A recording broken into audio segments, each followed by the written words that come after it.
Welcome to my channel. आज हम लोग बिहार बोर्ड के 10वीं वर्ग के हिंदी के पाठ नंबर 6 बहादुर के व्याख्या को जानेंगे। सबसे पहले लेखक परिचय को जान लेते हैं। बहादुर यह एक कहानी है, इसको अमरकांत के द्वारा लिखा गया है। इनका जन्म 1 जुलाई 1925 ईस्वी को बलिया जिले के नगरा गांव में हुआ था और इनकी मृत्यु 17 फरवरी 2014 ईस्वी को इलाहाबाद में हो गई थी। ये कुल 89 वर्ष जिंदा रहे। इन्होंने हाई स्कूल की शिक्षा बलिया में पाई। स्वतंत्रता संग्राम में हाथ बटाने के कारण 1946 ईस्वी में सतीश चंद्र कॉलेज बलिया से इंटरमीडिएट किया। इसके बाद इलाहाबाद विश्वविद्यालय से बीए की परीक्षा पास करने के बाद आगरा के दैनिक पत्र सैनिक के संपादकीय विभागों से संबंध रहे। इन्होंने सैनिक के संपादकीय विभाग में कार्य किया। इनकी प्रमुख रचनाएं हैं जिंदगी और जोंक, देश के लोग, मौत का नगर, मित्र मिलन, कुहासा, सूखा पत्ता, आकाश पक्षी, काले उजले दिन, सुखजीवी, बीच की दीवार, ग्राम सेविका। इन्होंने वानर सेना नामक एक बाल उपन्यास भी लिखा हुआ है। पाठ परिचय को जान लेते हैं। प्रस्तुत कहानी बहादुर में शहर के एक निम्न मध्यम वर्गीय परिवार में काम करने वाले एक नेपाली गवई गोरखे बहादुर की कहानी वर्णित है। यह एक लड़का होता है जिस लड़का का नाम बहादुर होता है और यह नेपाल और बिहार के बॉर्डर पर रहता है और उसी बालक की कहानी है। बहादुर एक नौकरी पेशा परिवार में आत्मीयता के साथ सेवाएं देने के बाद परिवार के सदस्यों के दुर्व्यवहार के कारण अपने स्वच्छंद निश्चल स्वभाववश स्वच्छंदता के साथ नौकरी छोड़ देता है।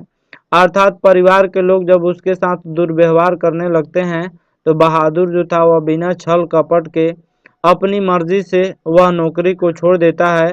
उसकी आत्मीयता तथा त्याग परिवार के हर सदस्य में एक कसकती अंतर व्यथा पैदा कर देती है, क्योंकि घर के मुखिया के झूठी शान तथा क्रूर व्यवहार का पोल खुल जाता है। इस कहानी में हम लोग जानेंगे कैसे पोल खुल रहा है। शुरू करते हैं पाठ को। प्रस्तुत पाठ बहादुर अमरकांत के द्वारा लिखा है। इसमें लेखक ने बहादुर नामक एक नेपाली लड़का के रूप, रंग, स्वभाव, कर्म निष्ठा, त्याग और स्वाभिमान का मार्मिक वर्णन किया है। एक दिन लेखक ने 12-13 वर्ष के उम्र के ठिगना चकैठ शरीर, गोरे रंग तथा चपटा मुंह वाले लड़के को देखा। लेखक ने देखा जो अमरकांत है उसने देखा। वह सफेद नेकर, आधी बाह की सफेद कमीज और भूरे रंग का पुराना जूता पहने था। उसके गले में स्काउटों की तरह एक रुमाल बांधा था। जिस तरह स्काउट अपने गले में एक रुमाल बांधते हैं उसी तरह वह भी स्काउटों की तरह अपने गले में एक रुमाल बांधे हुए था। परिवार के सभी सदस्य उसे पैनी दृष्टि से देख रहे थे। लेखक को नौकर रखना अति आवश्यक हो गया था। अमरकांत जी को नौकर रखना बहुत ही आवश्यक हो गया था, क्योंकि उनके भाई तथा रिश्तेदारों के घर नौकर थे, लेकिन लेखक के घर नौकर नहीं थे। उनकी भाभियां रानी की तरह चारपाइयां तोड़ती थी, जबकि उनकी पत्नी निर्मला दिन से लेकर रात तक परेशान रहती थी। इनकी जो भाभी थी लेखक की, ये भाभियां जो थी वह कोई कार्य नहीं करती थी, लेकिन लेखक की पत्नी निर्मला को बहुत ज़्यादा कार्य करना पड़ता था। इसलिए लेखक के साले ने उनके घर नौकर के लिए लाया था। जो बहादुर था उसको लेखक के साले ने घर लाया था, लेखक के घर लाया था। वह नेपाल तथा बिहार की सीमा पर रहता था। उसका बाप युद्ध में मारा गया था। माँ ही सारे परिवार का भरण पोषण करती थी। बहादुर के माँ अपने पूरे परिवार का ख्याल रखती थी, वहीं उनका भरण पोषण करती थी। वह गुस्सैल स्वभाव की थी। वह चाहती थी कि उनका बेटा घर के काम में हाथ बटाए, किंतु काम करने के नाम पर वह जंगलों में भाग जाता, जिस कारण माँ उसे बहुत मारती थी। बहादुर को मार पड़ती थी। एक दिन की बात है कि एक दिन चराने ले गए पशुओं में से उस भैंस को उसने बहुत मारा, जिसको उसकी माँ उसे बहुत प्यार करती थी। ये भैंस को जब चराने ले गया था बहादुर, तो उस भैंस को बहुत ज़्यादा मारा, जिस भैंस से माँ उसको बहुत ज़्यादा प्यार करती थी। मार खाकर भैंस भागी भागी उसकी माँ के पास पहुंच गई। भैंस के मार का काल्पनिक अनुमान करके माँ ने उसकी निर्दयता से पिटाई कर दी। माँ को लगा कि भैंस को इसने मारा हुआ है, इसलिए भैंस भागकर मेरे पास आई है, इसलिए माँ ने बहादुर को बहुत ज़्यादा पीटी। उसके बाद क्या होता है, लड़के का मन माँ से फट गया। उसने माँ के रखे रुपयों में से 2 रुपए निकाले और वहाँ से भाग गया तथा 6 मील दूर बस स्टेशन पहुँच गया। वहाँ उसकी भेंट लेखक से होती है। लेखक ने उसका नाम पूछा। उसने अपना नाम दिल बहादुर बताया। लेखक तथा उसकी पत्नी ने उसे काम के ढंग के बारे में बताया, साथ ही मीठे वचनों से उसका दिल भर दिया। लेखक को शुरू में बहुत ज़्यादा लाड़ दुलार मिला। निर्मला ने उसके नाम से दिल हटा दिया। वह अब दिल बहादुर से बहादुर बन गया। उसका नाम ओरिजिनल उसका नाम जो था वह दिल बहादुर था, लेकिन निर्मला जो लेखक की पत्नी थी उसने उसके नाम से दिल हटा दिया और सभी कोई उसे बहादुर बहादुर कहकर पुकारने लगे। बहादुर अति हंसमुख तथा मेहनती लड़का था। वह हर काम हंसते हुए कर लेता था। लेखक की पत्नी निर्मला भी उसका पूरा ख्याल रखती थी। उसकी वजह से घर का उत्साहपूर्ण वातावरण था। पूरा घर जो है वह खुशी खुशी में जी रहा था।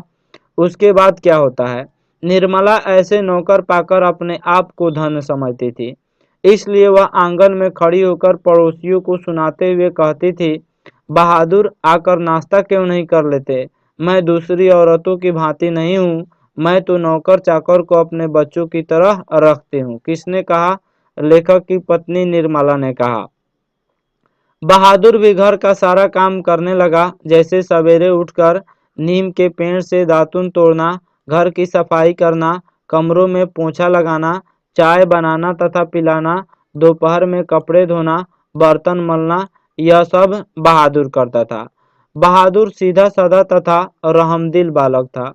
अपनी मालकिन की तबीयत ठीक नहीं रहने पर काम न करने का आग्रह करता था और दवा खाने के समय होने पर वह भालू की तरह दौड़ता हुआ कमरे में जाता और दवाई का डिब्बा निर्मला के सामने लाकर रख देता था।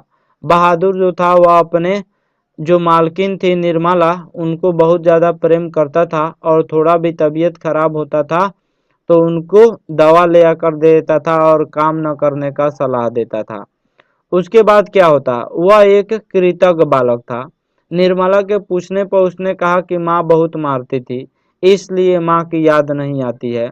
जब निर्मला ने पूछा कि क्या तुम्हें माँ की याद नहीं आती है, तो बहादुर ने कहा कि वह मुझे बहुत ज़्यादा मारती थी, इसलिए माँ की याद मुझे नहीं आती है।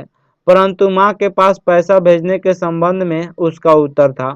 जब निर्मला पूछती थी कि माँ के पास पैसा नहीं भेजोगे, तो उसने कहा, माँ बाप का कर्जा तो जन्म भर भरा जाता है। इससे स्पष्ट होता है कि वह मस्त और नेक इंसान था। वह अपने माँ बाप का भी ख्याल रखने वाला था। उसकी मस्ती का पता तब चलता था जब रात का काम समाप्त करने के बाद एक टूटी हुई खाट पर बैठ जाता और नेपाली टोपी पहनकर आईनों में बंदर की तरह मुंह देखता और कुछ देर तक खेलने के बाद वह धीमे स्वर में गुनगुनाने लगता था।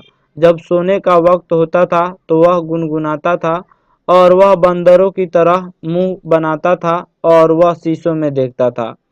उसके पहाड़ी गाने से घर में मीठी उदासी फैल जाती थी। जब वह पहाड़ी गाना गाता था तो सभी कोई जो है वह उसको सुनते थे और एक तरह से मीठी उदासी लेखक के घर में फैल जाती थी। उसकी गीत को सुनकर लेखक को लगता कि जैसे कोई पहाड़ की निर्जनता में अपने किसी बिछड़े हुए साथी को बुला रहा हो। उसके गीत में वियोग था, उसके गीत में दर्द था, ऐसा दर्द था कि कोई बिछड़े हुए व्यक्ति को वह बुला रहा हो। लेखक अपने को ऊंचा तथा मोहल्ले के लोगों को तुच्छ मानने लगे। मोहल्ले के लोगों को नीचा मानने लगे क्योंकि उनके यहाँ नौकर था। नौकर पर वह फक्र करते थे, अपने आप को प्राउड फील करते थे। बहादुर की वजह से घर के सभी लोग आलसी हो गए। बहादुर जब आ गया घर में तो सभी कोई आलसी हो गया। मामूली काम के लिए भी बहादुर की पुकार होने लगी, जिससे बहादुर को घर में हमेशा नाचना पड़ता था। बड़ा लड़का किशोर ने अपना सारा काम बहादुर को सौंप दिए। वह नौकर को बड़े अनुशासन में रखना चाहता था, इसलिए काम में कोई गड़बड़ी होती तो उसको बुरी बुरी गालियां देता और मारता भी था। समय बीतने के साथ ही लेखक के मनोस्थिति भी बदल जाती है। अब बहादुर को नौकर की दृष्टि से देखा जाता है।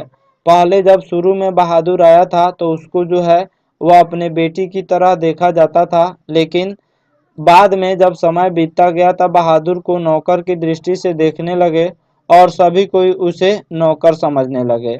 उसे अपना भोजन स्वयं बनाने के लिए मजबूर किया जाता है।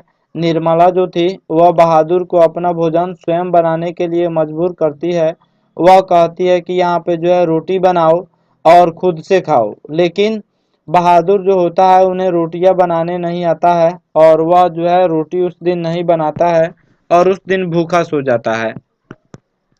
रोटी बनाने से इनकार करने पर निर्मला से मार खाता है। वह मार खा लेता है लेकिन फिर भी रोटियां वह नहीं सेकता है।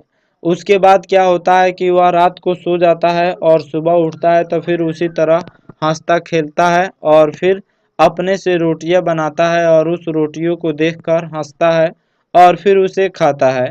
बहादुर के अंदर जो है किसी से कोई भी छल नहीं था और किसी को भी बुरा नहीं मानता था।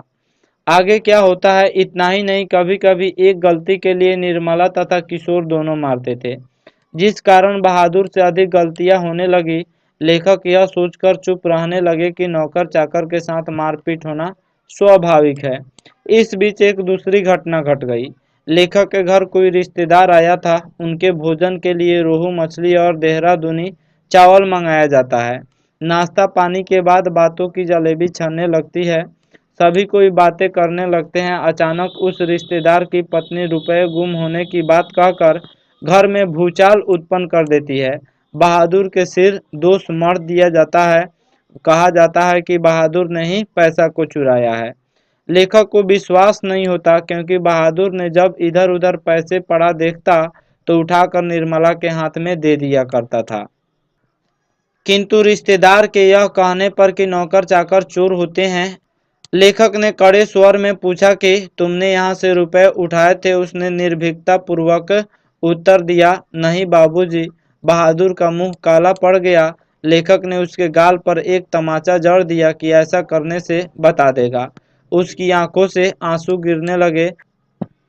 इसी समय रिश्तेदार साहब ने बहादुर का हाथ पकड़कर दरवाजे की ओर घसीट कर ले गए, जैसे पुलिस को देने जा रहे हों। वह जो है पकड़ा और पकड़ के जो रिश्तेदार था वह रिश्तेदार बहादुर का हाथ पकड़ता है और कहता है कि चलो मैं तुम्हें पुलिस के पास ले जाता हूँ, इससे बहादुर बता देगा। फिर भी उसने पैसे लेने की बात स्वीकार नहीं की तो निर्मला भी अपना रोब जमाने के लिए दो चार तमाचे जड़ दिए। इस घटना के बाद बहादुर काफी डांट मार खाने लगा। किशोर उसकी जान के पीछे पड़ गया था।